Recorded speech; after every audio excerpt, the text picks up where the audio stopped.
All right, everyone, we have wins and losses across the political spectrum with regards to the 2024 election. Case in point, link in the description. Not archived, of course. This is Mark Mitchell roasting Nate Silver, basically spit roasting him.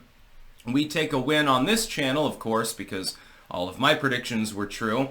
But unfortunately, Nate Silver, he fiddled with his numbers. In the end, he did better. Like, he's not Alan Lichtman mode, so he's still actually going to be relevant.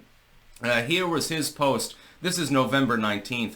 The polls did fine, even pretty good, not great, but average to slightly above average by historical standards. No big upsets. They got a lot right about how the electorate was changing, and Democrats consistently ignored the clues they provided. Nate Silver is fundamentally correct on that last point, so we won't crucify him for that.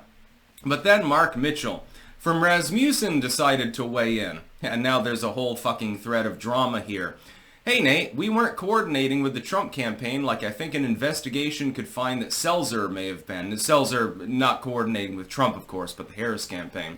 14-point swing? Yeah, that's pretty sheer.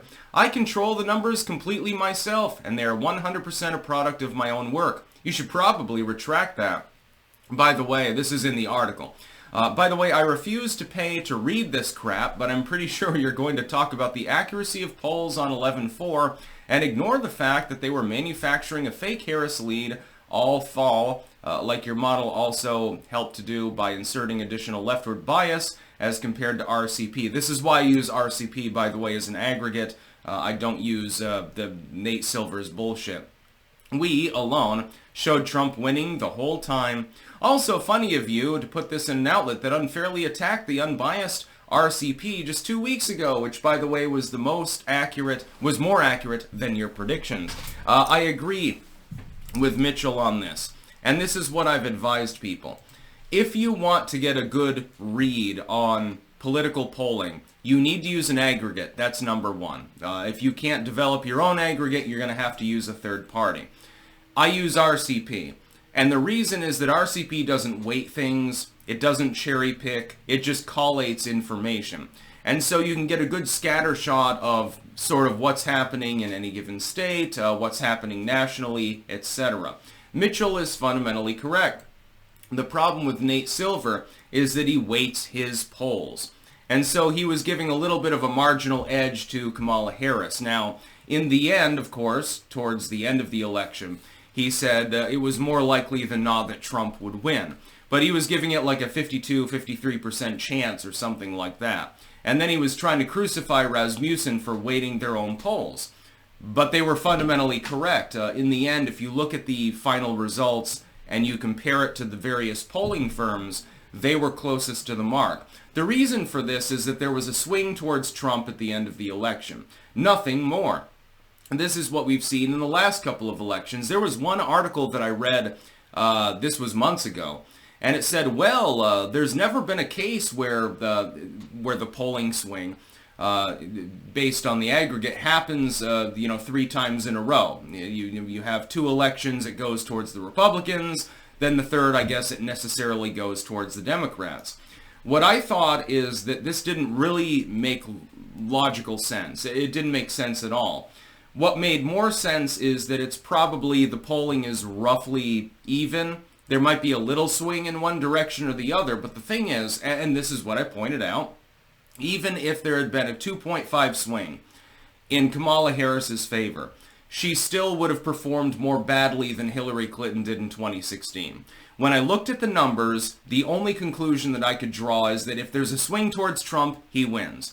If there's no swing, he wins. If there's a swing towards Kamala Harris, she comes close, she probably still loses. This is why I was so certain about the election results. It was self-evident. All you have to do is look at the numbers. It's as clear as that. If you use the 13 keys to the White House, Lichtman's scheme, if you properly interpreted them, you would expect a Trump win.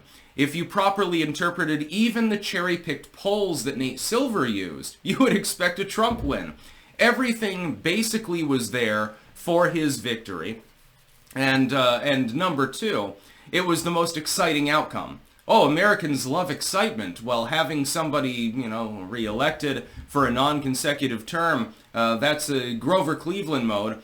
That's much more exciting than the alternative, which is, we have a stand-in president, basically.